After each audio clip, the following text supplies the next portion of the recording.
My boys are back in town. Welcome to the Deadlock Podcast, episode 299. Oh, this is the end. This is the end, my friends. We are talking about Raw, the third ever episode of Raw from January 25th, 1993. Yes, we are. We figured, well, I'll peel the curtain back a little bit here. We were going to watch another show, and I watched it, and I said, this wasn't good. So we're doing this. Wow. Oh. Yeah, which was another Raw episode from around this era, excuse me. But fucking, it's just how it works. So we were like, well, we watched the first two episodes of Raw. Let's see what they were doing in the third one to follow up on the things that we saw in the second one. And follow up, they did. Before we get into that, we have some Deadlock updates. Watch Yay. this on the Patreon. It's a mystery to me and to all my friends. Ooh. I mean, the SGH suggestion thread is up. Go suggest stuff. You should suggest stuff. I've seen a couple good ones. There might be some that are in the lead of us discussing what ones we're going to pick. But you have a little more time to suggest it. So go over, make your suggestions, like other suggestions that you think are worthy of being picked for the month of May. I almost forgot what month we're in. And that is in the $10 and above tier, which with 60 other full-length watch-alongs that we do every month. And it is very fucking cool. So check those all out. If you missed them, there's a lot to catch up on. DPW just had a show in Durham. Watch that on the new DPW On Demand app on iOS, Android, and Roku. Just search DPW On Demand and you will find it.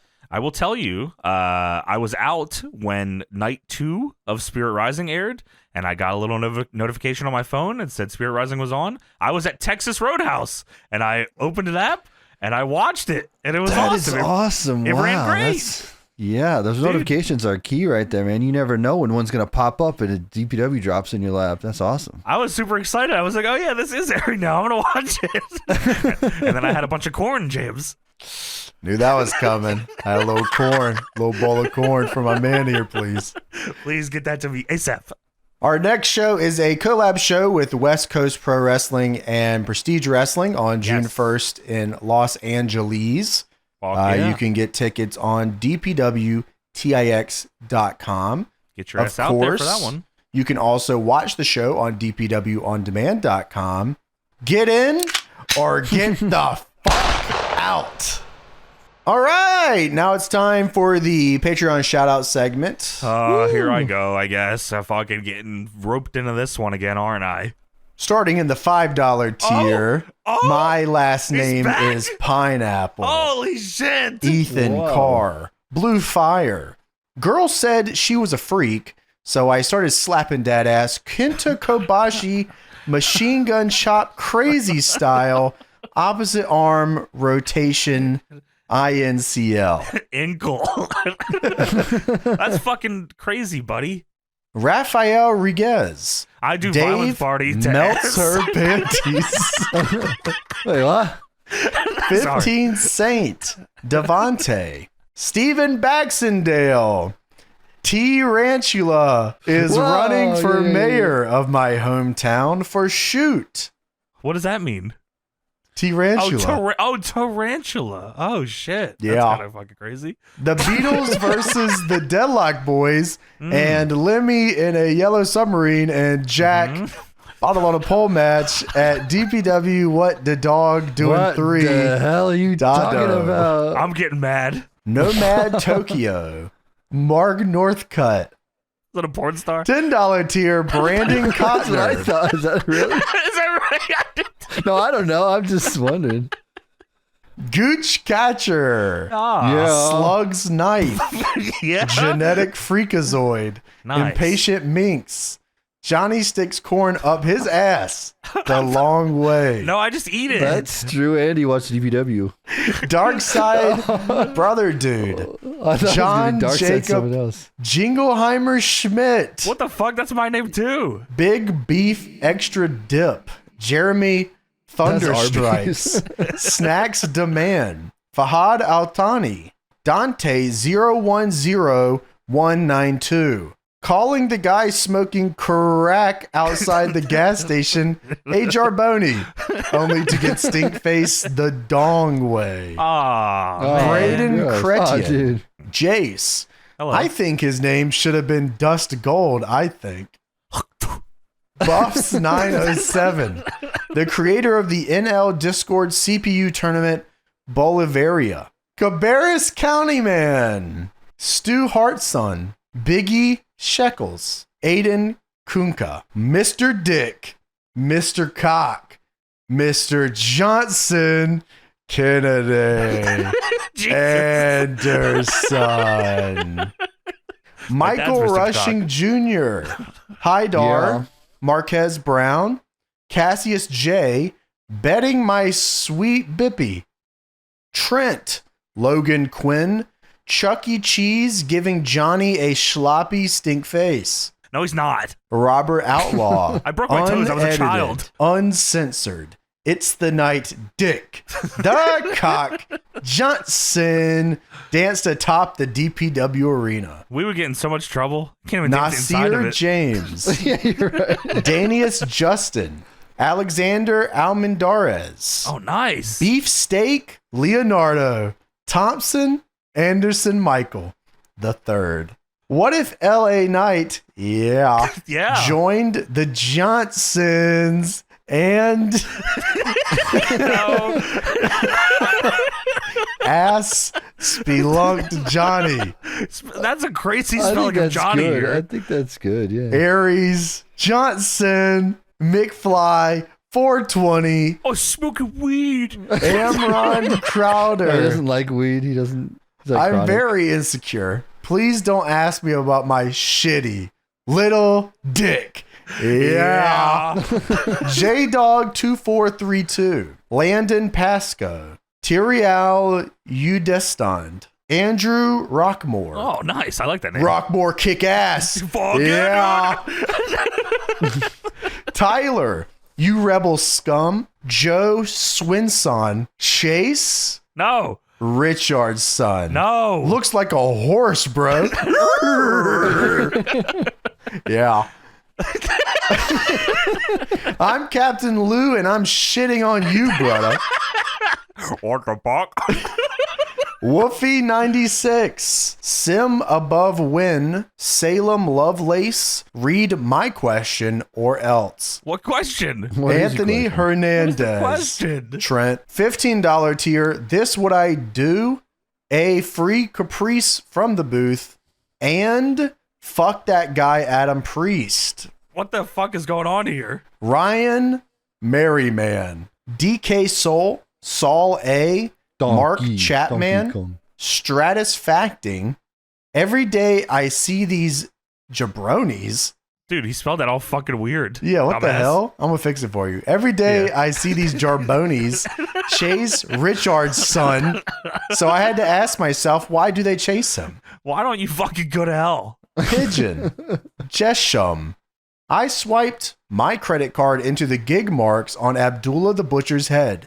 Payment was accepted. Apple Pay noise. Whoa. Bing. V Freak Forever. Logan Quinn. $12 annual. Miles the Cheese Man. Patrick C. Whoa. Colt. Yeah. $120 annual. Chris Brooks. Is that real Chris Brooks, you think? It's gotta be. Holy shit, or else it's fake Chris Brooks, which I hate, but real Chris Brooks that I love. Wow. Oh my God, that's so nice of him. And still the Patreon champion at Yes! 135.69. Yes! Using my rose toy until I deadlock. Wow. Thank you all so much. Keep applause. signing up. Your support means the world to us, and it helps us do the things that we do, like this show and all the things on the Patreon, really. It all kind of funnels through itself. 6,000 people can't be wrong. So join us right now, patreon.com/deadlockpw. Yeah. All right. Now it's Yes! time to talk about our recent trip to Japan Finally. for DPW Spirit Rising Tour 2025. Fucking, this has been a moment here that we've been waiting to do this on the show because we wanted to wait till we weren't dying. James is still, he's right there, right? Like you're almost You're almost better. God, I hope so. You're very close. He still has some sniffles and boogers and coughs of the like. But yes, we went to Japan once again. My third trip, James' fourth? Maybe 4. Yeah, that makes sense. Yeah, I think that's right. 2 shows. We're running 2 shows in Japan. One in Shinjuku Face and one in Chikinba First Ring. We were very fucking excited. We planned to stay 2 weeks. And of course, for those that don't know, we ran an event in Las Vegas for WrestleMania week. So we ran an event on Friday, the night before WrestleMania Night 1. Then on WrestleMania Night 1 morning, we flew from Vegas to Japan. Ourselves and Violence is Forever flew on that one. What a ridiculous idea that was. Dude, that's an insane trip just on paper, right? Going from your house to Vegas to Japan, like, yes, all in one shot. It was a decision that was made by some gentlemen that probably decided that at 5 a.m. that this would line up well, because we figured, fuck it, we're doing the Vegas shot. Like, Japan's closer to Vegas than it is to North Carolina. Right. So we'll just go from Vegas. How'd that work out? Was that close? It proved to be a little difficult, Tony. I mean, Yeah, like, it was hard. it was tough. We both got fucking super sick during this trip. James somehow more so than me. A lot of this is going to be foggy, but I will piece it together as well as I can here. So Saturday morning we fly to Japan. James and I played Trivial Pursuit on this flight. James, cheating bastard, just fucking like complete bullshit, was reaching over and fucking up my answers. And just like really just a horrible I kept telling the flight attendant, if you could just please keep talking and pausing his game when the timer starts. Oh my god! Okay, wow. On She was fucking cool with airplanes, on airplanes when there's games, you know, when they're doing the over the speaker announcements, it puts on the screen announcement, so like I guess everyone can stop what they're fucking doing and stop watching whatever they're doing. It's supposed to pause everything. But if you're playing a game, please stop playing games. This is super important. Yeah, so it's cloudy. And when you land, it will be cloudy. Yeah, and we're also at terminal. I would know closer to our destination. Just read the signs when you're there. Thanks. Bitch. Yeah, so it's supposed to pause everything. Well, I guess Trivial Pursuit, it does not pause it, so there's a timer of how long you have to answer. No. And Tony, I got fucked so many times because of this. Like, listen, I get the announcements are important, but they need to fix this. They need to fix this. I'm writing a fucking formal complaint. I actually forgot about this. I'm going to complain that I'm writing a formal thank you. No, because that was fucking bullshit. And like some of that shit you didn't even know. Like, and you were fucking pressing my buttons. It's not about what you know. It's what about you don't you know, you know? No, I don't know. Well, if you don't know the things, you know the other ones. You just wouldn't understand Trivial Pursuit. So we land. Sprite is waiting for us there. Airport, 1,000,000 degrees. Just because it has to be, I guess. I don't know why that works in Japan that way. But everything in Japan has no AC. Yeah, I guess that's what it had to have been, right? It was just fucking no AC. So it was 1,000,000 degrees. It's going to be 75 degrees in here. Minimum. Yeah. We hope you're fat because you're going to hate it. They actually have that on signs as you're walking through customs. That's their slogan for Japan. Hello, warm welcomes to all skinny people. Fuck off, fat bastards. Anybody that's overweight and wearing all black clothes, you'll hate it here. Yeah, we're going to shoot you out of a cannon. So VIF are with us, so we're all going through. Sprite's with us. Jake Something's flight is supposed to land around the time we land, but his gets delayed. So we end up just fucking bullshitting for a while and then go to the Airbnb. The Airbnb, the same place we've stayed at for the last few years. Every time I've been to Japan, that's where I was at. And this dude super renovated this place. Like, it was It awesome. was cool as fuck. Yeah, it was sweet. And then, of course, as per tradition, we go to Sea Roach Steaks. I love that place.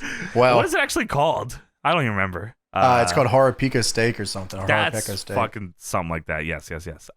Jake gets 2 pounds of steak because he's out of his fucking mind. He didn't understand. Try to tell him. Yeah, he just, which, I mean, he's a big man.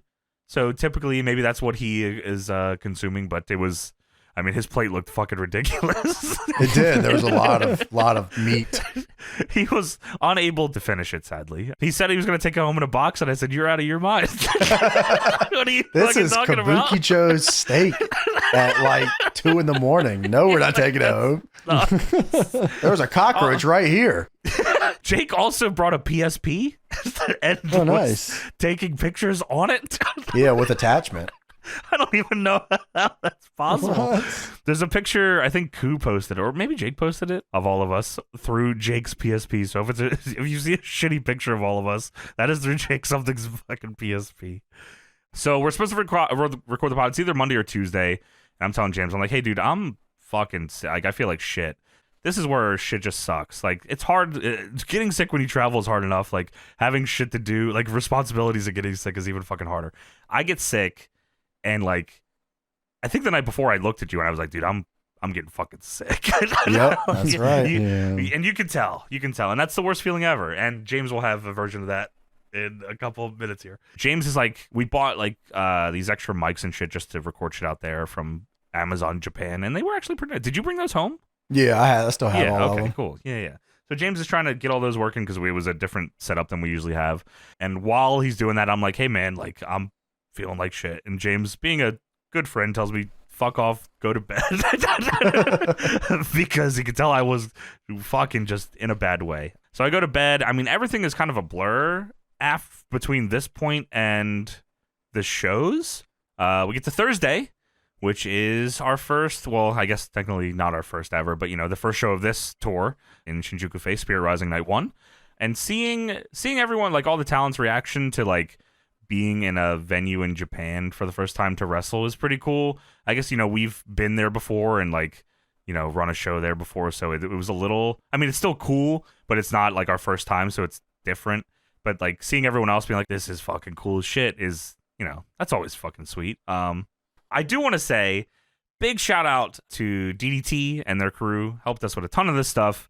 They tried to make it as, you know, as easy as possible to bring us back out to Japan, and went out of their way to help us through the whole process, and we truly appreciate that. They were there, and they had their crew there helping us and all. We were able to bring our canvas over and our aprons and turnbuckles and made sure to tape the ropes orange and shit, which is fucking sick as fuck. And yeah, that was very cool. And even more so than that, I want to fucking say that there's a guy that helped us more than anyone could have ever asked and offered to do more and more and more when he didn't have to, and fucking he's the hero in my mind of this fucking trip, and that is Chris Brooks, who what a fucking sweetheart of a man.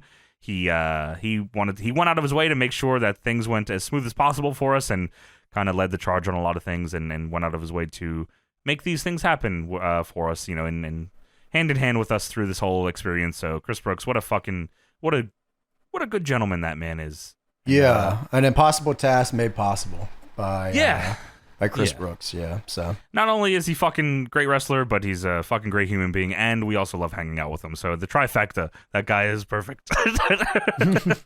Yeah, so first show, and I'm sick as fuck. I'm wearing a mask because, like, it was, you know, I was doing my best, and it's fucking sucked because, like, you know, everyone was like proper and wanted to shake hands and all, and I had to do my best to tell people that like didn't entirely speak English, hey, I'm sick as fuck and I don't want to get you sick. Please don't shake my hand. I'll dap you up.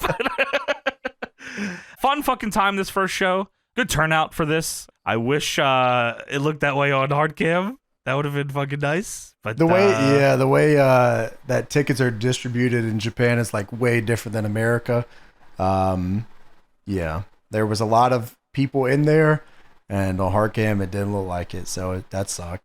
And we wanted to like switch people around, but we were kind of told that like in Japan, or at this least is an these away venues, game, so like just Yeah, trying to figure out what we can and can't do is tough. Great way you to put it. You can't do that. You just have to they just have to stay where they bought their ticket. You know, that sucks. But thankfully, everyone worked super hard. I mean, again, seeing, you know, the first time we went to Japan, we had our aprons and all, but like we didn't have like everything else, I don't think. So like sitting there and seeing like it looked like our ring, you know, it's our rope and turnbuckles, aprons, yada yada yada, and then like seeing, you know, our champions are in there, like our talent with it felt like a fucking real DPW show. And that, you know, I was sitting there, I was just, you know, a little emotional sometimes here and there, especially on night 2.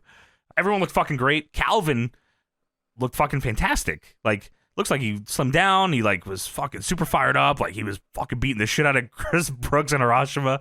Kozone fucking beating the shit out of him too. Like it was cool. Very fucking cool to see. So then night 2 or day 2, whatever you want to call it, is the day after that in Shinkiba First Ring. Shinkiba First Ring is fucking awesome. I actually love this fucking venue. Like, yeah, it is awesome. It's a great venue. This was like fucking awesome. I thought this show was fantastic. Everyone again worked super hard. The crowd was super into it. People like, it's so weird. We're sitting there and like fans in Japan are doing DPW chants and chanting for like fucking Kozone and Heavyweight Hustle and shit like that. I'm like, what the fuck? This is awesome. Yeah, it was like, really cool. Everyone was like loud as shit, and like Priest is getting booed. Like that's fucking nuts. Yeah, that was cool. All this on dpwondemand.com, by the way. You should fucking check it out because these are fun as shit, especially the fucking night 2. What a great show. And Kozone ended the show with a speech that almost got me. Almost fucking got me. I was almost like, oh, fuck, I'm gonna cry right here. Yeah, it was dope. Yeah, man, just super good feeling, and I'm glad we got to do it. And again, thanks to Chris Brooks, and thanks to DDT for all the help for those fucking shows, because that was just cool shit, like. Yeah, had a good time. So the shows are done. I'm sick, and James is telling me I'm getting sick. Oh no! So this is where like we're making the switch of I'm starting to get better, and James is starting to get worse. So what's that mall we went to, James? I can't fucking remember. It had the animal shelter in it and the game store. Nakano Broadway. Yes, dude. Nakano Broadway is fucking awesome. Because there's just a ton of shit there. So us and a bunch of the team went there and went to a fucking animal shelter in there, and it broke my fucking heart. Just the cutest cats of all time in that fucking thing. Yeah, they were. It was awesome. Just wanted to take them home, but now I want a cat. So I know you have some of your own. I'm gonna take them now. Sadly. Yeah, there's one right here, down here by my feet. Just sitting here. It's fucking cool as fuck because, like, obviously, like we said, this is Jake's like first time over there, Jake something. So like, he's losing his fucking mind about how much shit there is there. Like, he's a big Dragon Ball head, so he's in heaven. Like, there's this figure, and games and all this fucking crazy shit. And he's like, I'm gonna fucking spend all my fucking money. Which, I mean, like, yeah, like, the yen's not great right now, so it's not as bad for an American to go over there and spend a bunch of fucking money on shit. And spend a bunch of money on shit I did, because Tony, as you know, I fucking go there and I fucking buy a bunch of wrestling games. Cause yeah, right. Of course. Jake had some fucking great idea. I don't know. I never had done this before, but Jake was looking for a specific game, and he went up to them and just showed them it and said, hey, like, do you have this? So I went up and said, hey, just give me all the wrestling games that you got. And they got them for you? Dude, they did. And they went around and fucking found the games, like any wrestling game they could find. And some I had and I put back in, but there was a decent amount that I didn't have. Oh, they got them for you. You didn't have to search. That's cool. Dude, yeah. I was super blown. I was like, oh, this is like so fucking easy. This is great.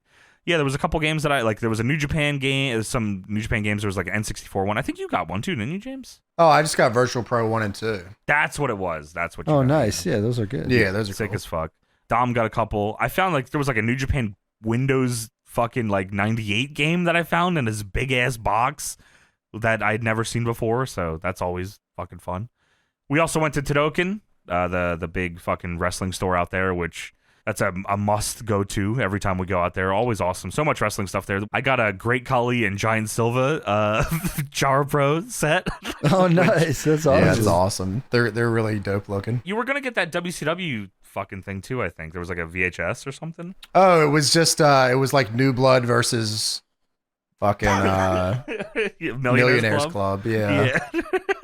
That's fucking ridiculous. Like the best matches of, which I just couldn't imagine. I couldn't even think of one.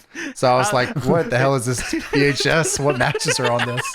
They put 3 matches on one VHS. Yeah, like what is this?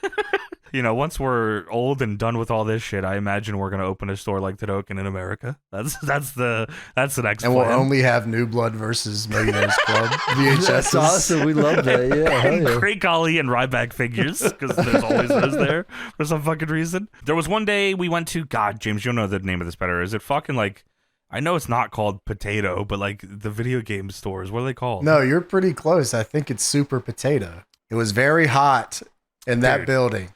Okay, everywhere that's not like a major chain, like Don Quixote or something like that, is like practically just a hole in a wall. So like you're walking in, everything is super condensed, like it's the smallest space ever, no AC, maybe a tiny fan that you can't feel. And again, big fat bastards not having a good time. Think Big Show walking through like the backstage with the camera underneath them. That's like us walking into any place in Japan. What's going on in here? Oh, I want wrestling games. Did you get the fuck out of here? We're ducking just to get into the fucking place. Hello. Hey, how's it going? So yeah, we went to a bunch of those. Jake gets was it a junk PS1 or PS2? He got a junk PS2. It was white. Right.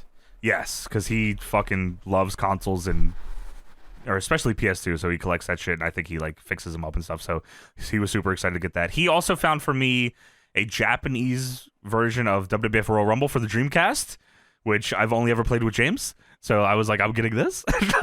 Need that in my fucking collection. We also went to a kick-ass UFO chicken spot. If people aren't familiar with the UFO chicken, that's that shit. Yeah, that's good, man. Just a fucking bowl with cheese and chicken. And it's fucking delicious. It's awesome, dude. I could eat that every day. It's hilarious to try and explain that. Yeah, it's like cheese just in a bowl and you just put chicken in it. Just melt cheese. Yeah, it's like chicken It's fondue. awesome, It's like the best bar food ever. It's awesome. Yeah. Oh my God, it's so good. Another place we went to that Koo found was that Pepper Bar. Was that what it was called? Pepper Steak Lunch. Bar? Yeah, Pepper Lunch. Yes, dude. Fucking awesome fucking spot. Highly recommend. There's a bunch of those around. Go to those. Those are sick as fuck. Got a fucking big thing of rice and fucking, was it corn too? Of course I had to get the corn. And steak. Corn. I don't even think you were able to finish yours because you were fucking very sick. I was so fucking sick. I was just like, I wanted to eat it so bad, and I know exactly how much I could have ate, and I only ate like a quarter of it, and I said, wow, I must be fucked. That's when I knew. I was like, oh, I must be getting really sick now. I don't think we had the same thing. I don't know what you had and what I had, but we had like reverse symptoms. Like I was super congested, my head was all fucked up, and I was super hot, and like you were like coughing a ton and were cold. So like I don't know what the pepper lunch was where I was like, okay, like I'm done. Like that day was like the day where I was like, okay, like I knew I was getting sick. Sure. I didn't know how sick I was or how sick I was gonna get. And then I knew on that day. That was like, it's like you have the day where you're like, oh yeah, I'm getting sick. Yeah. But then you have the day where you're like you're like right there, but you don't know how bad it's gonna get. Right. And then I knew when we were at the pepper lunch, I said, wow, I'm not going to leave my room for the next week. Which, I mean, was pretty much what happened. Yeah, that was what fucking happened. And at some point near the end, we did the pod. We did the Rock Brahma Bull Symbol 1. So, like, that was like you were just slightly feeling better enough to fucking get it done. And major props to you because that was, you felt like shit. I mean, I still wasn't even really better, but I was way better than you were at that point. But, had to get it done. It was a good episode. It was a fucking good episode. And we've been, so like, if you're wondering why things have been awry, it's because not only did we have, work to do in Japan for 2 weeks, we also got unbelievably sick. And we had Vegas and fucked shit up. Yeah, Vegas just before it, and then prepping for the show after. Like, yeah, just a lot of stuff to catch up on. But I mean, we're almost there. We're almost fucking back to normal here, dude. And just so everyone knows, Japanese medicine is so fucking weak. Oh my God, Japanese medicine. Like, doesn't even NyQuil and DayQuil is not in Japan. That's not a thing. It's a narcotic there. That is crazy. Really? Yeah, I took some pills to think maybe like this could help me get better. Just ended up making me shit my drawers. Oh my God. You just gotta shit my drawers. I need you to stop this cough, not make me shit also. Dude, I forgot you took medicine and your stomach was fucked for like 2 days. Yeah, I took the damn medicine trying to stop coughing. Now I'm on the toilet coughing. Fuck. And shit's coming out of my That ass. sucks. That's fucking brutal. Horrible, man. Yeah, dude. So like anyone that has the Iggy on stronger medicine in Japan. If you go to Don't get in Japan, do trouble. not get fucking sick. Do not get fucking sick. Dude, you should plan to get sick before Japan so you're like, you know, your Yeah, fucking body right. is cool for Japan. Like that's the way to go. Yeah, that might Or be maybe it. just don't be two fat white bastards that can't fucking stand. I'm shitting my going pants. I'm outside. shitting my pants. I've been taking multivitamins every day since I got back. So yeah, then we next day we take a 2-hour Uber to the airport. Dude, holy fuck. Golden Week activated and like fucking dude. The dude was like, he looked at us and said, dude, I'm so sorry. He apologized repeatedly. He says He's like, it dude, is- Golden it's Week Golden is Week. crazy. We said we know. Thankfully, we had to leave the Airbnb at like 11 a.m. and our flights were until like 4 p.m. So we were actually thrilled to be in a air conditioned vehicle and not in a sweaty airport. Yeah. He was like, are you going to miss your flight? I'm like, no, we were going to sit in the airport on the ground for 5 hours. So this is actually awesome. Yeah, if you like to loop back around, we actually would be cool with like a longer ride. Yeah. So we get back through and take our flight back home to America. Well, first we fly from Haneda to Chicago because that's our layover. We are both what we thought was very hungry. Turns out we were just unbelievably dehydrated. Yeah. We went to Chili's at the Chicago airport. Got that triple dipper. Dude, got the dipper. Oh. I didn't eat any of my food. Like I ate it and I was like, wow, I'm immediately over this. I Except the mac and just- cheese. I ate the mac. Yeah, I thought the food was good, surprisingly. It was good. It was. I actually was. I've heard not good things about the Chicago Chili's. But yeah, in the sitting airport. down and just raw dogging drinks before you eat is so damn stupid. But we I were know, just what so the fuck were we dehydrated. thinking? I know. So we eat, and then we go to the customs line, and I look over, and there's a guy working there. He's like, I don't know if he's a cop or whatever, but he's got his phone blasting music, and he's fucking jamming. And I don't know why, but I felt it in my heart that this man was going to come talk to us. I don't know what told me that. I just fucking felt like he was a guy that was going to talk to us. I don't know why. So we move up in the line, and I look back at James, and I said, man, this looks fucking crazy. And of course, customs man chimes in. He says, oh, no, it's not so bad. Then he looks down at my crossbody bag, which is the ECW world title. And he says, oh, fucking nice bag. And then he starts talking to us about wrestling, which is, I mean, like, this is fucking, it was funny as shit. I just didn't expect it. What I also didn't expect was as the line started moving, because it's roped off, as the line starts moving, and I thought our conversation was over, he opens the rope, steps inside, and walks with us the entire rest of the way. And he told us a story about how he followed Mick Foley to a hotel and got yelled at by Mick Foley. Oh, dude, yeah. And he was talking about like random WCW stuff. At some point, he's talking about like Scott Norton for some reason. I don't know how Scott Norton came up. I mean, he was a fucking nice guy. It just super caught me off guard that like he came with us the whole walk. Yeah, that was ridiculous. crazy. And that's where we split off and we say our goodbyes. And then I flew back home and James got delayed, I think. Or Dude, what I hap- did. Oh, your plane almost just got blown to shit or something, right? What happened? I don't know. I was there and they were like, yeah, just fucking don't get on. I was like, all right, no, I won't. Weren't you in the air when they were going to reroute it too? Yeah, so that was it got delayed at first off before I even Yes. got on the fucking plane. And then we finally get on the plane and as we're going to land, like, yeah, there's just lightning and whatever else is going on. Oh. So they're like, okay, well, we can't land. He's like, I'm going to give it a go. So he does. And What? we don't get down there. So he kind of goes down at the, what do you call that? Tarmac? Is it the tarmac? I think that's right. He goes down at the airport anyways.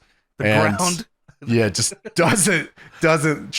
can't land. Like he cannot land. Like it's What just does he too do? it's too rough. So he just goes down and then goes back up. Oh, so you have to circle? So he starts circling and he goes, yeah, I'm just getting word like probably can't land. So we'll probably have to take the plane to Virginia. And I'm just thinking in my head, Oh my God. my fucking car is at the airport. Yes. You know, I have no one that can pick me up. I'm like, Oh my God. what the fuck? So I guess I'll just be in Virginia after my 20-hour travel day and sleep in this shitty airport hotel and lose my fucking mind after a delay also. Of course. But thankfully he said, all right, just hold on. I'm going to fucking get this. So Holy shit. Wow. I would be fucking crying. so he locked the fuck Please in. don't, sir. He locked the Please fuck in. You know, we're not going to Virginia. You can't make us. Oh, also, on top of that, by the way, we recorded that night. Oh my God. You're right. So like get home, time to record. We had to record a watch this. We got Yeah. home and immediately recorded after 20-hour travel day. Yeah. And then we had to record the pod the day after. Yeah, it was a lot. Wow. It yeah. hasn't stopped since. We're still fucked. But He locked the fuck in, man. I don't know how. dude, he I mean, pulled that's that one funny as off. shit. I mean, like, Dude, that would scare the shit out of me. Let me try some. I don't know about you trying some. All right, everybody. He Yeah. So everybody, I'm going to lock the fuck in. it Me pauses back there. James' Trivial Pursuit game. I'm clapping. This is the greatest man that's ever lived. Come on. Lock in. Hell of a trip. Hell of a trip. But we were sick for a lot of it, and we have to make up for it. So we're gonna try to make up for that here soon, I hope. Yeah, I was also proud of the two shows. I thought they went super well, and I'm super proud of all the wrestlers that came over and did their thing. And it was super fun to hang out with them, even just for a little bit. Yeah, I'd love to do it again. Maybe this time not sick. That'd be awesome. We got to lock in on the not sick. Yeah, if I can get just half the energy of my pilot, we'll be fine. Maybe he's passed it on to you now that you've been in the air with him. You know what I mean? No, I'm still kind of Through sick. osmosis. So, Oh, right. True. yeah. Sadly. Well, that was Japan, and always a great time. And like I said, hopefully we will go back here soon and have more stories for you and even better shows and all that jazz. All right, let's get into Raw for January 25th, 1993. It is the third episode ever of WWF Monday Night RAW. We watched the first two, of course, so if you missed those reviews, I mean, you know, you can listen to this one and go back. You're not fucking probably missing that much, but you should listen to them nonetheless. But before we talk about the third episode of Raw ever, let's see what was going on in the world of wrestling at the time with the Wrestling Observer newsletter. From the Observer, February 8th, 1993, so this is right after the show. You know, the Observers were coming out weekly, so that's when this lines up here. So Ric Flair signed his contract with WCW this past week, spoilers, Oh my. and is expected to debut at the pay-per-view show. Meltzer says, I believe they'll make an announcement on the February 13th TBS show that Flair will be back on the pay-per-view and will announce Davey Boy Smith appearing at the pay-per-view this coming weekend. He still hasn't signed his WWF release papers for whatever that is worth, which... that'd be funny as shit if actually he just ended up staying. They just said, fuck this stipulation. Hulk Hogan was reported in the Atlanta Journal-Constitution to have been in a restaurant last week. That's it. No, that happened to be on the bottom floor of CNN Center. Although word we get is he was in CNN Center to negotiate a movie deal rather than a wrestling deal. Although there has been at least preliminary discussion involving Hogan and WCW over the recent weeks. I mean, obviously Hogan doesn't go to WCW right away here. He's got some big business to handle at WrestleMania 9. Oh yeah. Oh, fuck. Maybe Bret Hart's not doing it, dude. WCW will have its first steroid test on February 15th. I guess that's like, you know, if you do steroids, you pass. Yeah, Which they're is making awesome. sure everyone's on it. Hopefully everything will be handled fairly, Meltzer says, in that the guys weren't told about any testing, and there are many drugs that stay in the system longer than 2 weeks. Hopefully positives, if there are any, won't be penalized until they are given a chance to get off the stuff out of their system. This isn't the WWF, which told everyone to get off in July and told tests would be forthcoming, and then they didn't have a test until November, and even then the positives were overlooked. So WCW starting to get rid of the steroids here. Oh, they're starting to get rid of them. I thought they were testing them for steroids and figuring out who to push. who needs to be on more of them. If you have steroids, find them and bring them to me. I think they hand you somas when you sign your contract in WCW. That's WWF too, oddly enough. Oh, yeah. Yeah, so no more steroids in WCW from 93 on. Fuck this place. I mean, I believe it, right? No one has even had a lick of steroids from 1993 WCW until the end. Right. No, That's right, dude.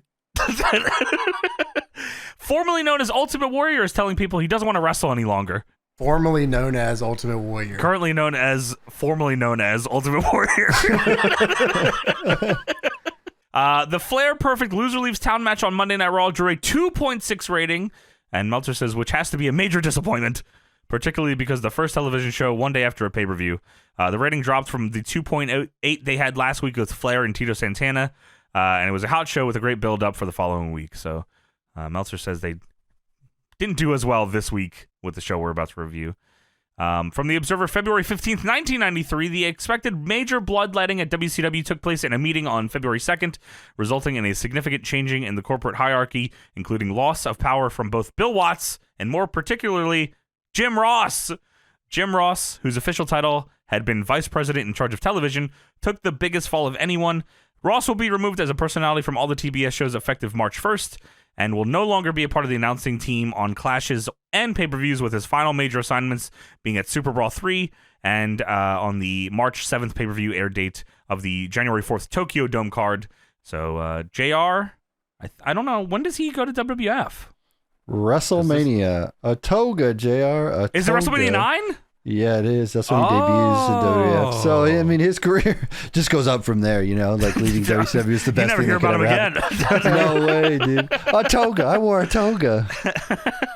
Yeah, wow, shit. Okay, so that's fucking super soon. That makes a ton of sense then. Yeah, that's crazy. What a crazy, like, if they had just left him how it is, I wonder, like, how different things would have gone. Like, is JR there for the Attitude Era? Like, who the fuck commentates with Jerry Lawler? Is it Michael Cole? Or is it Kevin Kelly? Sean Mooney. Sean Mooney. Is it just Vince? Does Vince ever leave commentary? No, it's Rob Bartlett. He's the Attitude Era guy for life.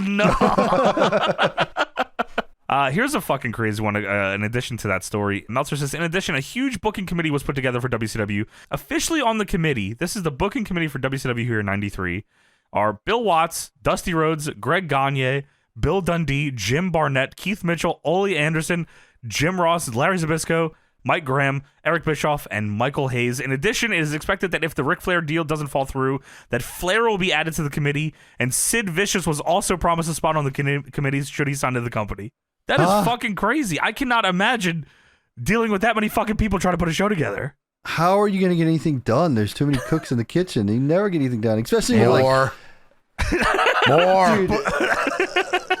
Getting, like, coming into a company, yeah, you sign this contract, we'll put you on the booking committee. It'll be great. It'll work out just fine. Yeah. Do you think that worked because, like, the dudes thought, like, oh, fuck, I'll just be able to book my own shit? Yeah, right? I'm sure that's why they did it. That's why I did it.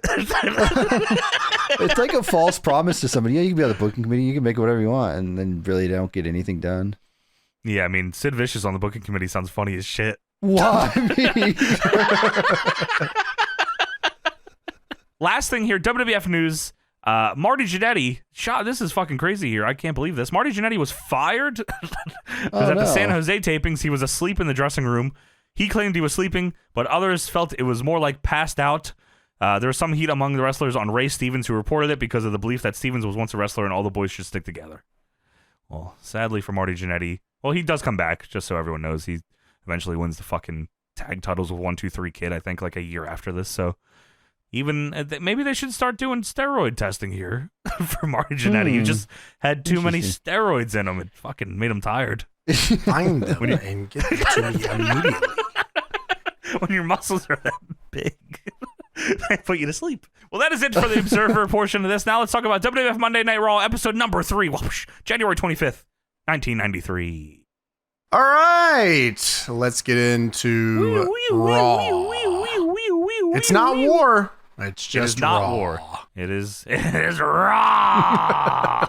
We have a cold open here. Sean Mooney is outside in the streets of New York waiting for the Repo Man to arrive. So how the show ended last time that we watched, episode number 2, Repo Man was leaving the building in his repo truck with Macho Man's hat. He drove off into the night, and now he's arriving 1 week later, driving up in the car with said hat as well. They're still going with this angle, the hat thing. They like that. They went through the Rumble with the hat. Did he wear the hat in the Rumble? Because that would have been sweet if he did. You know what? They did have an interaction in the Rumble, Tony, but I imagine he came out with the hat, but Macho Man was unable to retrieve it. Oh, man. So, yeah, Sean Mooney says we're waiting for the Repo Man, and oh, here he fucking is. Flatbed truck and Macho Man's fucking hat, and it's got a goddamn bull rope. And Sean Mooney says, you're a little bit late, aren't you? And Repo Man says, what do you mean I'm a little late? Nobody knows where I am at any time. Oh. So you were here at call. Yeah, that's weird. Yeah. Like, you disrespect the fucking boys. This is Ric Flair's last night. Are you fucking kidding me? Yeah, Taker needs you for wrestler's court. You stole the Macho Man's hat. I gotta go. No one knows where I'm at. I'll see Holy you shit, later. you don't know where I am at any time, you fucking motherfucker. And then he sprints into the building through the front door where a bunch of fans seem to be, and he runs surely right into the Undertaker and Damien Demento, who put a vicious beat down on him. For the Macho Man. Yes, of course. Well, you got to look out for the boys. They weren't looking out for Marty Jannetty. They looked out for Macho Man. You only get one. Marty Jannetty had like 4. Yeah, Undertaker's sick of beating dudes up for Marty Jannetty. So we get the Raw intro, which is super old school. Dude, very cool. I never noticed how much of it's like primarily Razor and Bret Hart doing shit in this. It would suck if Razor left. Dude, that would suck ass. And if some he went and other got guy became Razor. It would suck if Bret left. It would suck if Flair and Mr. Perfect also leave. Oh, yeah. Damn. And it would suck if the Macho Man left. Does everyone on this show leave? Repo Man leaves too. Nah, Brooklyn Brawler's sticking around for Dude, a while. Brooklyn Brawler is good. locked the fuck in. Thank fucking God. We need someone to stand up for the fucking Fed. Someone's gotta stay here. He could have went to WCW and been the Atlanta blooper. That's pretty good. I like that. I would have kicked his ass even more. Squash Ted, I want to face the blooper. Why don't you put me over the blooper, dude? Oh, I just want to make a note here. I think this show was taped before the Rumble. Is that right? I'm trying to Well, put they the talk pieces about together. the Rumble on commentary. So Yeah, but I think that was voiceover. Oh, maybe. Let me see. Because I think they taped it like during that the loop of, like when they did the last one with the hat thing. Yeah, it's a loop, Tony. They recorded 4 episodes, I think. Oh, okay. That would fucking make sense then. So they run this angle and they're like, all right, we'll just put it all together with commentary post later. So that must be hard as shit. Like if something went fucked up at the pay-per-view, like I guess they could have, dubbed it. Also, the crowd has seen a lot of bad wrestling by this point.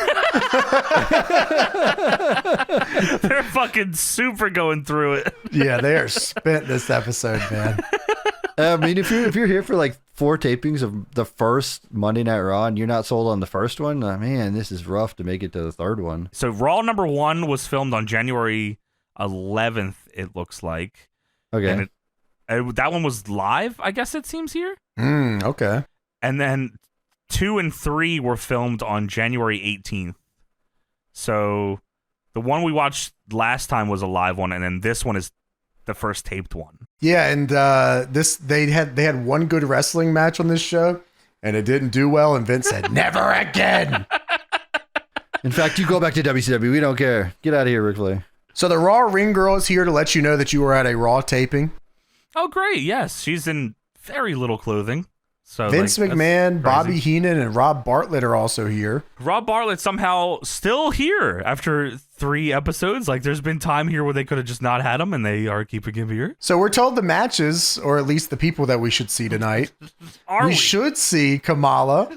Yes. We should see the Bushwhackers in tag team action. Right, in action was specifically noted here. The Macho Man versus the Repo Man for the Macho Man's hat. Yeah, Rob Bartlett says, a match I can't wait to see, Macho Man versus the Repo Man. He has Macho Man's hat and my car. I don't gotta tell you. My car. I don't gotta tell you who I'm gonna be rooting for. And Heenan says, they don't care about a junk car or a cheap hat. WWF is not big enough for both of them. Ric Flair and Mr. Perfect, their careers are on the line, and you have seen the last of Mr. Perfect. No, I think that would be Flair. I was most excited to see the Bushwhackers. Yeah, well, maybe next week, pal. Damn it. Maybe not. Maybe I don't fucking watch this again. So we start off the evening with Repo Man versus Macho Man. Which I thought that would be later in the show. By the way, fucking Bushwhackers are not on the next episode either. What the fuck is this shit? Dude, what'd they do to the fucking Bushwhackers? Son of a bitch. Leave them alone. I swear they said Kamala's in tag team action against the Bushwhackers, but maybe I heard it wrong. That's funny as shit. It's this handicap match. Dude, I don't know what was going on there, but yeah, they weren't on the show or the next show. Bushwhackers so failed a WCW steroid test, so they couldn't be on this show. So Repo Man comes out with his theme song that says Repo Man. Repo Man. That's fucking awesome. The theme songs in 1993 were great. Dude, yeah. I'll know every time who's coming out. So Repo Man has Macho Man's hat from last week. Dude, he's not protecting the hat the entire match. He just puts it on the fucking ring post and just leaves it there. So I definitely thought Macho Man was going to like run in and grab the hat and run away. That would have been no like, match. Yeah, no match. Awesome. Yeah, that would have been fucking awesome. And then he goes outside. I'm going to repo your car too. Vince, I'm going to repo the car. Macho. Yeah, Macho Man steals the car. I'm the new Repo Man. Well, I'm gonna steal it. Rob Bartlett, the Macho Man stealing my car. Doesn't care at all. Doesn't get up. Just sits there. Rob Bartlett like confuses the two during the entire match. Like he doesn't know which one he's rooting for, the Repo Man or the Macho Man. Which I guess, sure, I can see there. You're both mans, so that would be very confusing. Such a man. Yeah, Vince said we'll never let that happen again. We will be removing man from one of these guys' names. Actually, we're going to go ahead and send Macho Man over to Atlanta. Yeah, let's remove one of these guys entirely from the promotion. And Repo Man said, maybe I'll go too. So Macho Man runs in and hot starts on the Repo Man. He attacks him on the outside, gets him back in, double goozles him on the ground. Choking him out. He's kicking the shit out of him. Like, it was fucking great. And Don't touch his Vince, fucking hat. Of course. Well, Vince says, Repo Man looks a little ridiculous with that hat. And Bobby Heenan says, and so does Savage. So they do a spot where Repo throws Macho Man to the outside here, and he lands on his feet, and he runs back in to attack Repo, who didn't notice. And the only thing I'm thinking in my head as I watch this spot is it's very funny because nowadays, 99% of the time, that spot is a skin the cat spot where he comes back in and surprises him. But instead, he sends him to the outside. He just lands on his feet and then kind of just gets back in. Hey. Yeah, Repo Man just doesn't think much about it afterwards either. He's standing there. Hey, you bastard. He does the running knee to his back and sends Repo to the outside. And that's where they start talking about them. They had an exchange at the Royal Rumble. Which I guess, just happened. And the mighty Yokozuna, won that one. 500-pound plus, big. How the hell do you large eliminate man. this man? How do you? So Raw has wooden steps here, by the way. And it came to my attention here when Macho Man tries to slam Repo into him.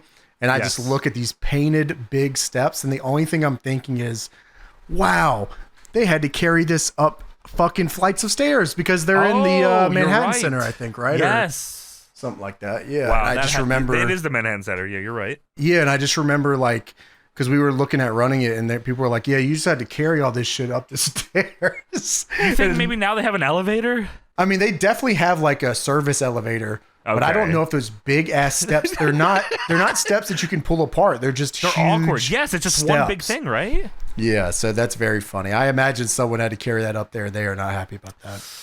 It was Marty Jannetty, and that's why he was so sleepy. I think it was the drugs. Oh, what the fuck? So Repo Man locks him in a grapevine chin lock, and the crowd doesn't get behind Macho. The crowd is super over this. Like, I wonder why. I wonder what else they had to watch. So Repo drops a leg on Macho Man and gets a 2. What the fuck? I was just having a meeting with you, dude, and you let this fucking jarboni go on TV and do my move.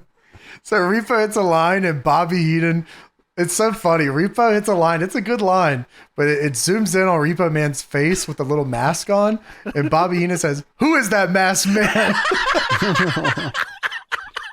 That shit had me dying. That was fucking funny as shit. There's also on commentary, Rob Bartlett says, "Is that a flesh-colored beanie Macho Man has on?" And Vince says, "I don't think so." This is where I realized Rob Bartlett doesn't know the difference between Macho Man and Repo Man. Yeah, Macho Man has a full head of hair. Dude, I was like, what is he talking about? And then he was talking about fucking Repo Man being bald because he makes fun of him later saying... So, you know, by the way, also real quick, they definitely want Macho Man to leave WWF because Vince thinks he looks old and has no hair. Like, that's legit a thing, by the way. Yes, so he could have just been like, you know, reading a line that Vince fed him or something. Macho Man is like 25, by the way. He's old. Take him out. Take him to pasture. Because, yeah, he says that fucking flesh-colored beanie line, and then later Rob says, you know, if my hair looked like that, I'd be wearing a hat too.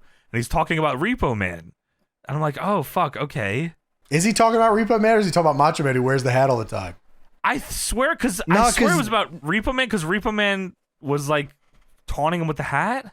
Yeah, and then Vince at one point says, "Leave the Repo Man alone," or leave yeah. Because it was so like leave Randy alone. It was very confusing. Leave Randy Man alone. Leave man alone. Leave the man alone. Which one? all of them. So Repo Man climbs up to the second rope. Macho Man then catches him with the craziest looking line out of midair I've ever seen. What the fuck was Repo Man even going for? Was it a double axe? Yeah, that big double axe. Because Macho Man practically punches him in his face. Like, Repo Man jumps into it and Macho Man just fucking floors him. Yeah, I mean, it's really crazy because, like, double axe, and you think maybe he takes, like, a back bump off a line. No. He, like, stands up and takes a hit, like, right in the face. Dude, yes. Annihilates his fucking dude. It was funny as shit. Also, at one point here, Rob Bartlett says, and I please correct me if I'm wrong. I swear to God, this is what I thought he said. He says, "Come on, brah, balanced his tires for him." And Vince is like, "What?" He said, "Whose side are you on?" And Rob says, "I'm rooting for Savage." And he says, what are you talking about tires? He says, "Oh, I'm talking about the tires on Repo Man's feet." What? Dude, he did. I also was like, what are you talking about? His tires on his feet. And then Heenan says, like, under his face, "Where'd you get this guy?" Yeah, Vince, I found him in the subway. So Macho Man hits him with the line, climbs up and hits the diving elbow drop and beats him and gets his hat back. I'm surprised this match wasn't a hat on a pole match or something, you know? Like those don't exist yet, I don't think. That's not a Vic Venom ain't writing yet. He was steaming in the back on WWF Magazine. The magazines are coming. He was thinking about it, yeah. Macho Man hits that elbow and fucking gets the win, and Heenan says, "What a lucky victory." Man, I mean, he beat him clean as a sheet. So Macho Man picks Repo Man up and then throws him out of the ring like a Jarboni, and then climbs to the top rope to jump on him, but the refs have to stop him, which is funny as shit. They should have just let him do it. Vince should have called him off. No, let him dive and break his fucking hip. Vince, I'm 26. Yeah, you old bastard. Jump, old man. And then Macho goes over and grabs his hat and puts it on and poses, and the Macho Man has got his hat back. Thank God for that. So WrestleMania 9 is at Caesar Palace. Yes, and what a WrestleMania it was, right, boys? I mean, one of the more legendary ones. I mean, like, we've watched a match from it, I think, right? We watched the Taker John Gonzalez match with his pubes. What a great character. I mean, like, John Gonzalez, I need, like, a IVP videos compilation of John Gonzalez, because we watched him in the War Games. Holy shit, he did come out to help friend Brian Pillman in the War Games. This is my friend. Wow, holy shit. Well, that was, what was he there? He wasn't John Gonzalez. He was, El Gigante? Was that El right? Gigante! Yeah, he had genitals then, and then he goes to WWF and they chop him off and keep his pubes. That sucks. But he was in the Royal Rumble. Oh, that's his dream. That was his dream since he was a kid. He lost. His dream was to get his genitals chopped off and be in the Rumble. Which he achieved at record pace. Yeah. We're bringing him up, by the way, because they bring him up in commentary later, everybody. He just came at the Rumble and he attacked Undertaker and shit. So, like, he's about to get a goddamn run here. And it seems like he just fucking wrestles the Undertaker this entire time. Butt-ass naked. Why is he wrestling Undertaker butt-ass naked? What the fuck? What is up with the chloroform? What's up with this guy? What is this guy's story? He's Brian Pillman's friend, goddammit. Why is this little freak Harvey Whippleman with him? And he's naked. Harvey Whippleman, put some pants on this guy. Holy, put that man at Caesar Palace. So Kamala versus Brooklyn Brawler is up next. Yes. Sorry, what the fuck? You guys aren't as excited as I am. Funny as hell. That's what Rob Bartlett said on commentary. Yes. Yes. Well, I'm fucking sitting there. I'm fucking rubbing my hands together because I know every match that goes on, I'm getting close to a Bushwhackers match. No, you are not. I was trying to tell you. Yeah, I don't know what they did to the Bushwhackers, but they're not here. And it looks like they're never here. This is the Atlanta blooper, by the way. Dude, this guy wishes he was the Atlanta blooper. He gave that up to be this guy. Damn, I mean, Brooklyn Brawler? What the fuck is good about Brooklyn? Macho sucks. They might as well made this piece of shit the Philly Fanatic. Hey, what the fuck, you piece of fucking shit? Kamala kick his ass. You got that coming soon, buddy. Blooper versus Fanatic boxing match is happening soon, fuckface. Yeah, well, guess who's fucking 500 now? Fuck you. The blooper's at max strength now. Oh, hell no. You still got some time. The Brave series, or the Philly series is a couple weeks away. So Kamala versus Brooklyn Brawler. Kamala faced The Undertaker at Survivor Series, and Undertaker killed him and put him in a casket, and he died. killed his heel persona, right? Right. And now he's face. So Brawler tries to hot start on Kamala here, but Kamala just chops him in the head and whips him to the corner. Dude, he does, as a regular move, repeated Kali chops. Kamala then super kicks Brawler into the corner and then drops his ass on him. He fucking just sits on his face and then does earthquake to him. Shit would not happen to the Atlanta blooper. No, I mean, Atlanta blooper would be eating his ass.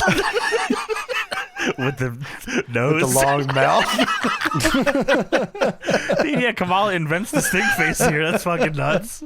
Kamala tries to pin Brawler on his back with his foot up. He hooks the leg backwards. That's awesome. So Kamala stands up and then brings the crowd up big. They're super into this guy. They're fired the fuck up crazy, slapping his belly.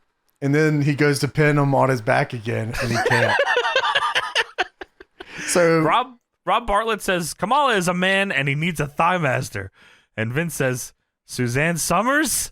What a combination that would be. Kamala dating Suzanne Summers. And Bobby Heenan says, my girl? And Rob says, Three's Company? Kamala's three by himself. I don't know what's going on. Yeah, I'm lost. They're just riffing. They're trying it out, doing some bits, just seeing what's going on. Yeah, Thigh Master. Oh, yeah, Suzanne Summers. Three's Company. Good one, Rob. Yeah. He's saying all his favorite words and names. Thigh Master, Three's Company, my girl, Suzanne Summers.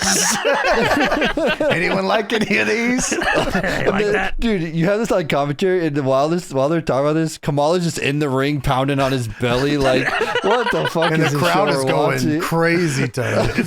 Dude, it's the most excited they are for the rest of the night. Dude, it's like Hogan body slamming Andre. The crowd's going crazy.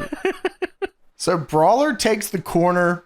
Kamala then hits him with a splash, and he keeps rolling him over because he doesn't know how to pin him. So eventually Reverend Slick helps Kamala figure out how to pin the Brawler. I think that's the story they were trying to tell. Yes, that's what it was. He was trying to get the crowd to like yell it to Kamala so he would collectively hear everybody telling him to do the right thing, how to win. Okay, so Reverend ends up helping Kamala by telling the people, pin this motherfucker. Yeah, pin him. Like, I mean, Kamala's been in the company for a minute and he's been wrestling for a long time, but yes. Right, he just had a pay-per-view match with The Undertaker. But well, I guess he died and forgot how to wrestle. Oh, fuck. That'll get you every time. That sucks when that happens. So, Kamala wins by pinning Brawler. He finally figures it out. Yes. And God. Vince gets up and says, I got to talk to that guy. Dude, at one point during the match, by the way, Brawler is like in the corner, like laid out, and Kamala runs over to him, I guess, to jump on him, and he fucking just straight up slips on the ground. And, dude, it's like a banana peel kind of comedic thing. He fucking eats total shit and lands on Brawler and tries to pin him upside, on his back again. And Heenan says, safe. That reminded me of Pete Rose sliding in. And Vince says, George Steinbrenner would be proud of that maneuver. Yes, Seinfeld is good. Dude, Seinfeld 24/7 has been on my house for a while now. Vince talks to him ringside here, and Slick says he can't take credit for Kamala's transformation. It's got to be the people. Yes, all these wonderful people. You are responsible for the conversion of the Ugandan giant, and you opened up your heart for him, and he's opening up his heart to you. And Harvey Whippleman, Kim Chi, who I wish both were out here, you better stay out of the way, because I'm not going to be responsible for what might happen when he gets one look at you. And then they leave, and they're slapping their bellies. Slick is also slapping his belly. And Heenan says, I'd ask Kamala, if I these fucking questions, I'd ask Kamala if it's true he's going to be the campaign manager for Mayor Dinkin's re-election. And Rob says, you're a real Dan Rather. And Heenan says, rather what? And Rob says, I'd rather not be here with you. And Heenan says, I'd rather not be here with you. And Rob says, you douche. And then it goes to commercial. It would be funny as hell if they just argued at a commercial. Hey, fuck you, bitch. Fucking son of a bitch. Start throwing punches. Yeah, I don't know. Like, this show is supposed to be for kids, right? Or no? I think it's like it's a prime time like thing. So it's like for kids, but it's also for the people that would be watching prime time TV, and it's supposed to be like a combination of all the modern prime time shows. Sure. Okay. Yeah, the kids show us Saturday mornings, right? Mania.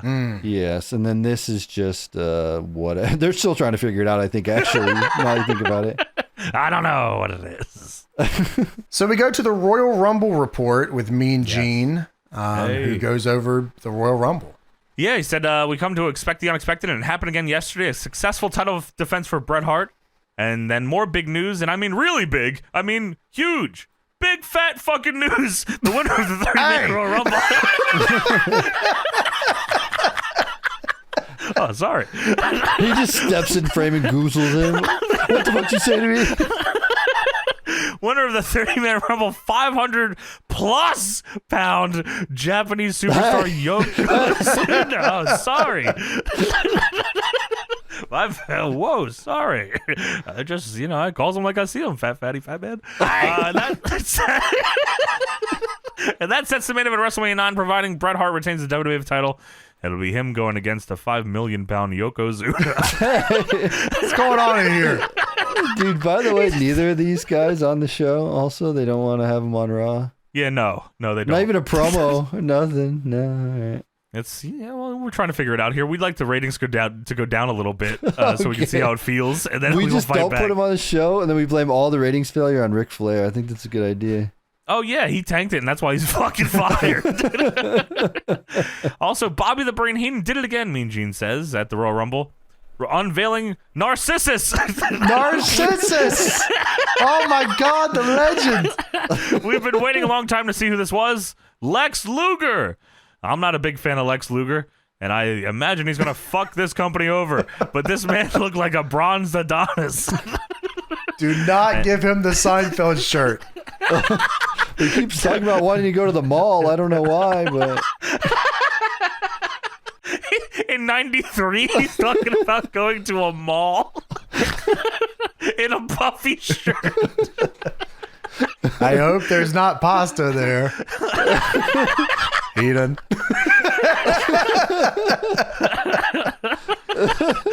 My friend. Then we go and we see is it the same woman walking around the ring in the Raw with the Raw sign, just changing outfits constantly? Oh, I don't know. Oh, I don't know. Maybe She always says something different on. So it's a woman walking around in the ring with the Raw sign, showing it off to the crowd, and Heenan starts talking super quick and aggressively here. He says, "Hey, Toots, come over here. I'll give you my number to my room I'm in. By the way, you have a girlfriend for Bartlett, maybe with an overbite and a hump on her back?" And Vince yells, "We're back!" What the fuck? So we're not really back because we go to a Bret Hart Ico Pro commercial. Yes, he's walking through, I believe, the WWF headquarters gym with the WWF title and an Ico Pro tank top, and he says, to be WWF champion, you gotta want it every day. It takes an integrated approach to training every day, and that's what Ico Pro is all about. Maybe that's what Marty Jannetty was on. He was on just a lot of Ico Pro. I think he was on this next one. Chips! Chips! Yeah, so Macho Man Slim Jim commercial where he has a bag of chips and he yells, "Chips!" And throws them down because he just wants Slim Jim chips. Slim Jim. That's what Yokozuna does. Hey! That's what I do. Chips? Dude, I love chips. Slim Jims are pretty good, though. So now it's time for the main event of the evening. Nuh-uh. Oh, is it not? No, there's a Bushwhackers match. Oh, I don't think so, pal. What the hell are you talking about? Yeah, they're not here. Yaha. The Repo Man must have stole this match. That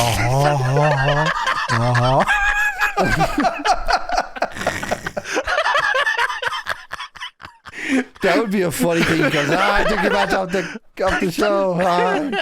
I repossessed your booking. I took him off the show because I don't like him.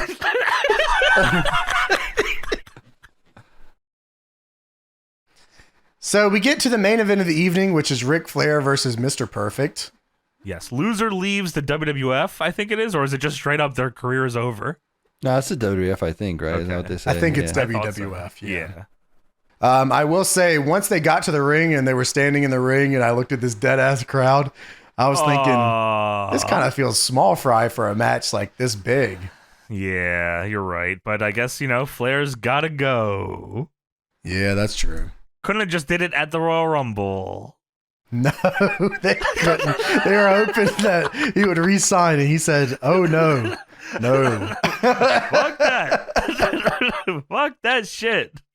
So there is talking in the background of this match when it first starts, and Vince says they're picking up some sort of radio interference. Dude, I thought I was legit going crazy. I thought I had like a tab open that was playing something because I heard this. It's just voices talking behind them in commentary, and Vince says, "Oh, if you can hear a little commentary in the background, we think we're picking up another radio station or headset. We're not too sure here, having some technical difficulties." And then, like, a moment later, there's doing some shit in the ring, and Vince says, "We're picking up the Sci-Fi Channel.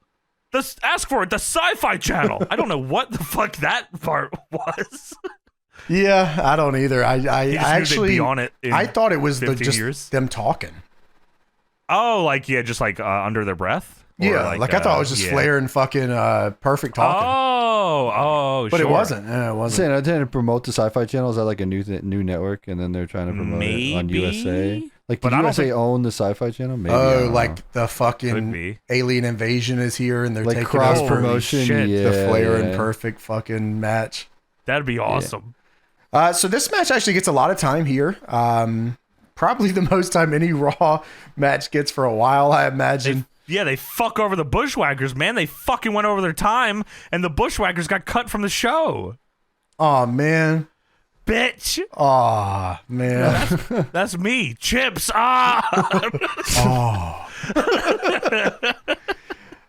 Flair hits the ropes here, but Perfect drop toe holds him and slaps him in the head.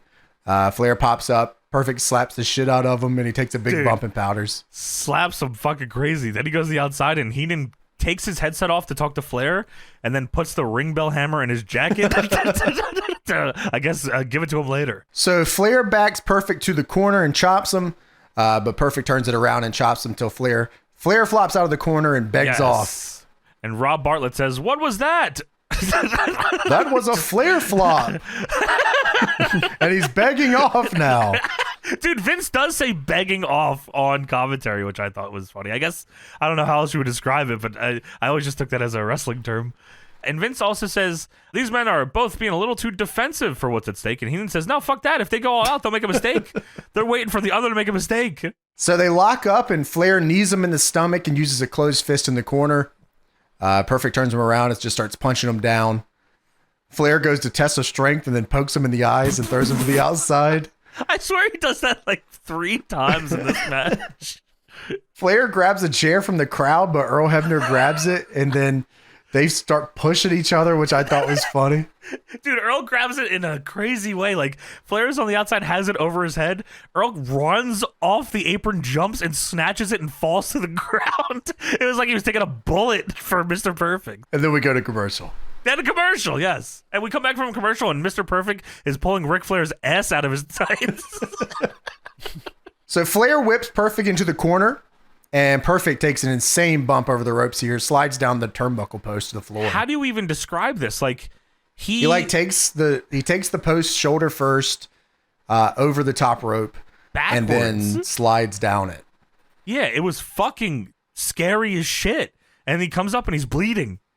Oh, which I was like, wow, this is awesome. Perfect's I couldn't bleeding. believe it. Flair is now just punching him in the wound. Yes. Yeah, great stuff here. We're not even like halfway through this match yet. I couldn't believe that they were. I don't know. For some reason, I figured like maybe we were too early in WWF on TV here for them to do blood. But I was like, oh fuck, he's bleeding. So Flair sends Perfect to the corner, and he takes a flip bump off the buckle. Dies. Flair tries to pin Perfect with his feet on the rope by grabbing his chin. It was like a chicken wing pin with feet on ropes. And Perfect just keeps kicking out, but he just keeps re-pinning him. And the ref is fucking just constantly pinning here, not once looking up. Flair knees Perfect in the head, and he falls towards the ropes, and Perfect shoots back, and they go into a strike exchange. Really good stuff here. Yeah, that was cool. Flair hits a sleeper off the ropes, Piper style. This is one of the most protected moves of the 80s and 90s. Perfect gets his hand up on the third check from the ref. Bobby Heenan's fired up because he swears this is it. And he stops his hand on the third one, and Heenan says, that's a lousy rule. It should be twice. So Perfect hits a jumping sleeper chinlock pin thing. What the fuck was this? I think he was going for a leapfrog, and something got disconnected here because he leaps up, and Flair just runs full force into him. He doesn't get a lot of height. That was insane. And then, like fucking Mr. Perfect invents the sling blade. Dude, he does. He just, sleeper. Yeah, that's what I'm doing. Yeah, sleeper, and then also sleeper and 2 count. So Flair gets up with Perfect still in the sleeper, and Flair hits a belly to back for a double down. Flair gets the figure 4 in on Perfect, and he tries to pin him in the figure 4 and even grabs the ropes. But it's not enough. Flair starts targeting Perfect's leg now, and of course he's got a bad wheel. Dude, there was when he had him in the fucking figure 4. By the way, Vince is obviously yelling on commentary saying Flair's holding the rope, and Heenan says that's okay. And then Flair lets go of the rope, and Heenan immediately says he's not holding the rope, you liar. I mean, fucking Bobby Heenan is such a fucking little shit. It's so fucking funny. And right after that, when he's fucking working his leg and all that you were talking about, Jibs, Heenan's ranting on commentary, and Vince is trying to talk, and Vince stops and says, "What? Will you relax, please?" And Heenan says, "Who?" And Vince says, "You." You're talking to Rob. You, relax. You're getting everyone upset. So Flair heads up to the top rope, but Perfect gets up and tosses him off. Oh, no. Flair pulls out a knuckle gimmick from his knee pad and knocks Mr. Perfect out. And Vince is fucking losing. He says, "No, don't take his career from him like that." And Heenan says, "Well, if he had any smarts, he would still be with me." No, not this way. So Flair drops an elbow, and he pins Perfect, but Perfect gets his foot on the rope. Damn. And then he kicks out. Fuck you. Oh, yeah. Don't trust this ref. So Mr. Perfect chops him down. He back body drops him, fucking lines him in the top of the head. Like, decks him crazy, too. Like, very similar to the Macho Man, Repo Man one. So Flair then flares over the ropes and heads to the top, and Mr. Perfect lines him out of midair just like the Macho Man did earlier. Dude, twice they do it in this match.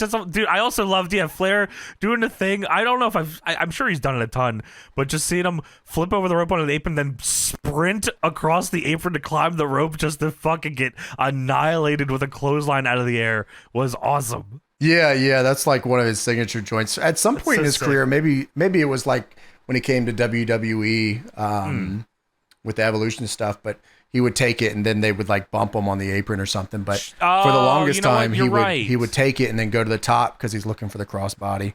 That's fucking awesome. Okay, I didn't realize that was like a constant thing. That's sick. Flair tries to back body drop Perfect, but Perfect grabs him into the Perfect Plex. Yes! He hits it and he pins Flair for the 3. Yes! Heenan is going nuts. Heenan's flipping the fuck out. Vince is rubbing it in his face. Vince says, Bobby Heenan has thrown Ric Flair's career away. It's your fault, Bobby Heenan. And Heenan stands up from commentary, throws his headset off, and starts fucking going, fuck. They bleep the whole thing. He's flipping the fuck out. And Vince says, yeah, perfect. Mr. Perfect gets a big fucking win here. And Ric Flair has to go away now. He has to stop wrestling forever, I guess. Yeah, that sucks if he had to go to Georgia. That would fucking... I mean, dude, from what I hear, James, he's going to Georgia and he's going to be the Atlanta Blooper. I think that guy would kick the shit out of the Philly Fanatic in a boxing match. Yeah, no, I don't think so, you fucking piece of fucking shit. This match felt like a match you would see in an NWA studio show, but with Rob Bartlett on commentary. Wow, what a fucking great way to put that. I mean, that's true. I like the match. Don't get me wrong. I don't think cool. Oh yeah, no, that wasn't like derogatory. No, sorry. Yeah, I'm just saying. I know I was fucking laughing about shit during the match, but I actually thought the match was sweet. Yeah, I don't think it was perfect by any means, no pun intended. But easily the best Raw match that you'll probably see for the next 200 episodes.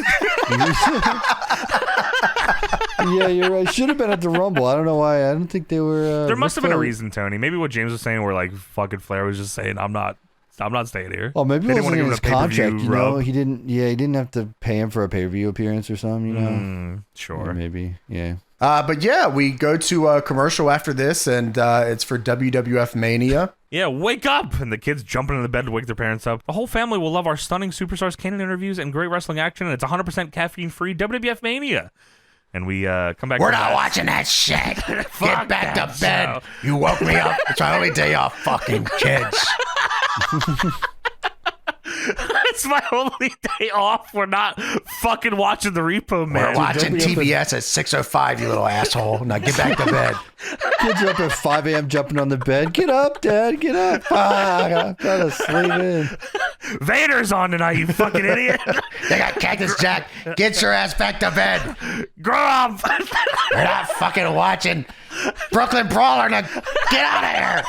Dad, but I want to watch the Bushwhackers. Get up. Shut up. Get up, Dad. Fuck you, you little bastard. Fuck you, he's flipping him off. Fuck you. Fuck you. Double middle fingers. Fuck you, you little bitch. Fuck WWF.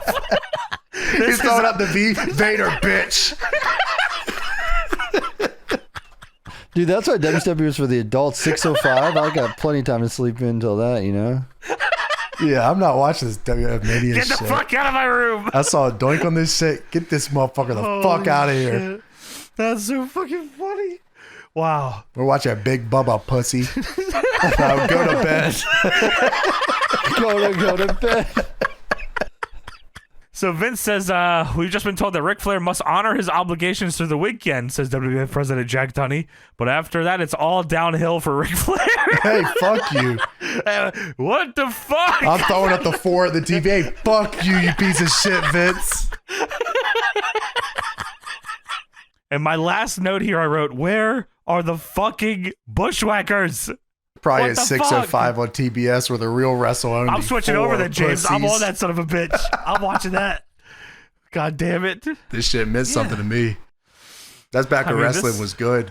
Shit meant something to me, man. 6:05 on TBS. Fuck this fucking playpen ass wrestling show. Well, there you have it. That is it for the 3rd episode of WWF Monday Night Raw ever from January 25th, 1993. And that is it for our show. Thank you so much for joining us, everybody. Make sure to check us out on Patreon, patreon.com/DEADLOCK. We have hundreds of hours of exclusive content waiting for you. So if you like this podcast, you'll have a fucking grand old time on our Patreon and catching up on all the shit we got over there. 6,000 strong on that son of a bitch. So join us right now, patreon.com/DeadlockPW. And if you like this podcast, you love wrestling, you'll love Deadlock Pro Wrestling. That is our independent pro wrestling company that is shaking up the world. DPWOndemand.com. We have apps on iOS, Android, and Roku. Brand new apps, brand new platform here for all of you to enjoy. It's very easy to get, and check it out if you haven't tried it before. DPWOndemand.com. DPW On Demand if you search it on any of those platforms. And you can check us out live, DPWTIX.com, for all the information on upcoming shows and more. And we will see you next week for another edition of the Deadlock Podcast.